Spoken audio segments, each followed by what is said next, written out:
안녕하세요. 토방이시우입니다. 오늘은 어제에 이어서 다가오는 29일 새벽에 있을 프리미어리그 19라운드, 브라이튼과 토트넘의 맞대결, 그리고 아스날과 웨스트햄의 맞대결까지 총 2경기 분석으로 준비해보았습니다. 이번에 준비한 2경기 역시 부여된 배당 자체가 높은 축에 속한다고 볼 수 있었으며 충분히 메리트 있는 선택지까지 도달하기엔 적합하다 생각되어 선정해보았습니다. 2경기 모두 시작까지는 하루 정도의 시간적인 여유가 있는 만큼 좀 더 여유 있는 분석을 할 수도 있었는데요. 일단 리그가 어느덧 중반기에 접어들었기에 각 팀들의 구체적인 목표와 구도가 잡히고 있다고 볼 수도 있었습니다. 그렇기에 어느 정도 경기에 대한 예측이 가능하다 생각되어졌기에 여러분들께서도 영상이 지루하시더라도 꼭 끝까지 시청해 주시길 바라면서 오늘의 두 번째 경기인 아스날과 웨스트햄의 맞대결 시작해보도록 하겠습니다. 먼저 홈팀 아스날입니다. 아스날은 크리스마스 전후로 1위 자리를 지키고 있다가 한 경기를 덜 치른 상황에 2위로 내려오고 말았는데요. 지난 시즌과 다른 결과를 내기 위해서는 무엇보다 이번 일정에서 반드시 승리해야만 하는데요. 이번 일정에서 무엇보다 하베르츠가 경고 누적으로 불참하게 됐으며 라이스는 친정팀을 상대하게 되었는데요. 이번 일정에서 무엇보다 홈이라는 이점을 누려 총력을 다할 것으로 예상되었습니다.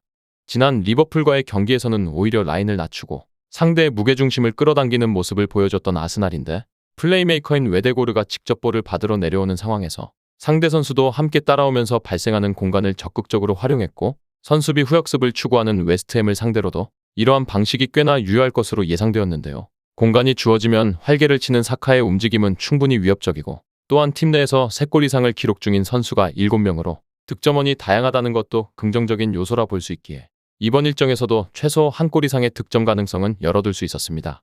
다만 여전히 리그에서 최저 실점을 기록하고는 있지만 최근 5경기에서 6골을 실점하고 있는 상황이며 웨스트햄의 주무기가 역습인 만큼 실점에 대한 가능성 자체도 열어두는 편이 좋을 전망인데요. 또한 최근에는 수비 불안을 의식해서인지 아스날은 겨울 이적 시장에서 센터백 영입을 최우선적으로 고려하고 있는 상황입니다.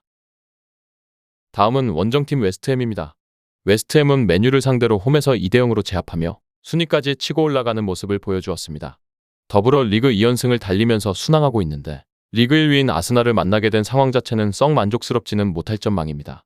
벌써 12월에만 8번째 경기를 치르고 있어 선수단의 체력 저하도 우려되는 상황이라 쉽지 않을 전망인데요. 역시나 웨스트햄의 특징이라면 역습에 있다고 할 수 있는데요.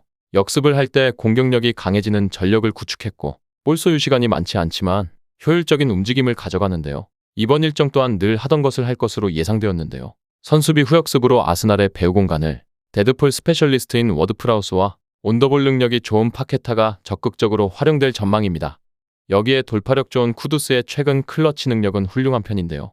더불어 보엔이 최근 3경기 연속으로 득점을 올려주면서 최근의 단기 페이스가 훌륭한 모습이라 최소 1골 내외의 만회 득점 가능성은 열어둘 수 있었습니다. 다만 올 시즌 상위 5위인의 강팀을 상대로는 1승 3패를 기록하며 패한 경기에서는 모두 멀티 실점을 허용하기도 했었는데요. 또한 많은 활동량을 요구하는 시스템상 후반으로 갈수록 체력 저하로 실점이 많아지는 문제가 또렷하고 아스날이 후반전에 득점이 많은 만큼 90분 동안 에너지 레벨을 유지할 수 있을지가 관건이 될 전망입니다. 다음은 두 팀의 예상 라인업과 부상자 현황을 살펴보도록 하겠습니다. 홈팀 아스날은 이번 일정에서도 4-3-3을 준비할 전망인데요. 이번에도 중원에서 웨데고르와 라이스를 활용해 성굵은 축구를 선보일 전망인데요. 무엇보다 스쿼드 구성에 있어서 대부분의 선수가 득점에 대한 기대값이 높은 편이라 다양한 곳에서 득점에 대한 가능성이 열려있는 아스날이며 이번 일정에서 플레이메이커인 웨데고르를 활용해 중원에서의 자원들을 끌어들이면서 생기는 공간을 활용하는 방식이 채택될 가능성이 높은데요. 상대 역시 선수비 후역습의 성향이 또렷한 만큼 이러한 웨데고르를 활용한 폭넓은 공간 활용은 어느 정도 유효할 전망입니다. 다만 아스날 역시 수비 라인이 최근에는 폼이 좋지 않은 상황이며 웨스트햄 특유의 역습에 공략당할 가능성 자체도 배제할 수는 없었는데요. 이번 일정에서 하베르츠가 징계로 빠지게 된 상황이며 트로사르가 이 자리를 대신할 전망이며 기존의 부상자인 팀버와 토미야스 그리고 파티와 비에이라 이외에는 추가적인 부상자는 확인되지 않았습니다. 원정팀 웨스트햄은 4-2-3-1을 준비하며 본인들이 잘해오던 선수비 후역습을 다시 한번 선보일 전망인데요. 이번에도 최전방에 보엔을 두고 이선의 쿠두스와 파케타를 적극적으로 활용해서 역습을 통한 아스날의 배후 공간을 노려볼 전망인데요. 기본적으로 전방에서 공격 자원의 폼이 좋은 편인 만큼 아스날을 상대로도 어느 정도 득점에 대한 가능성은 열어둘 수 있었는데요. 다만 앞서 말씀드린 것처럼 최근의 혹독한 일정으로 인해 후반전의 체력 저하가 실점으로 연결될 가능성 자체도 배제할 수 없는 웨스트햄이며 이번 일정에서도 안토니오가 여전히 부상으로 빠질 전망이며 수비 자원인 아구에르드와 중원의 코르네가 부상에서 회복한 것으로 알려졌지만 당장 이번 일정에는 선발 출전이 어려운 상태임을 확인할 수 있었습니다. 다음은 해외 유명 베팅업체에서 부여한 배당을 체크해 보도록 하겠습니다. 해외 유명 베팅업체인 bet365에서는 홈팀 아스날의 승리에는 1.30의 배당을, 무승부에는 5.75의 배당을, 원정팀 웨스트햄의 승리에는 9.50의 배당을 부여했는데요. 현재까지는 홈팀 아스날의 승리 쪽으로 모든 업체의 배당이 하락하는 추이를 확인할 수 있었습니다. 다음은 언더오버입니다.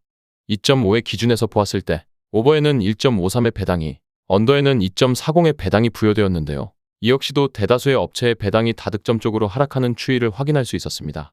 끝으로 이번 일정의 우선적인 결론과 선택지를 말씀드리면서 마무리해보도록 하겠습니다. 이번 경기는 아스날의 승리와 다득점을 예상해보도록 하겠습니다. 웨스트햄의 선수비 후역습이 올 시즌 더욱 빛을 발하고 있고 쿠두스와 보엔의 최근 활약이 훌륭한 편이라고 볼 수 있는데요. 하지만 아스날이 올 시즌에는 홈에서 패배가 없을 정도로 강세가 이어지고 있고 더군다나 웨스트햄이 아스날 원정에서 승리한 건 8년 전 단 한 차례뿐인데요.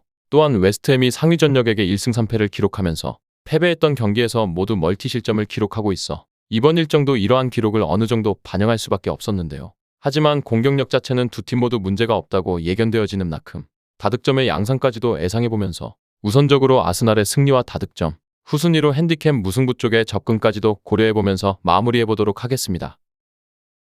정확한 배당 변동에 따른 실시간 추적과 최종 예측은 배팅 마감 직전까지 이루어져야 합니다. 위 부분을 참고하는 배팅이 아닌 더 근시적인 결과는 배당률 흐름의 변화 및 경기 시작 전 결장자 정보에 따라 변동될 수 있습니다. 함께 배팅으로 더 효율적인 승률을 만들고자 만들어낸 채널입니다. 모든 경기를 영상에 담아내기에 한계가 있습니다. 이외 다른 경기들의 정보와 결과 예측 및 더 많은 도움이 필요하시다면 분석방으로 언제든지 연락주세요. 최선을 다해 보이겠습니다.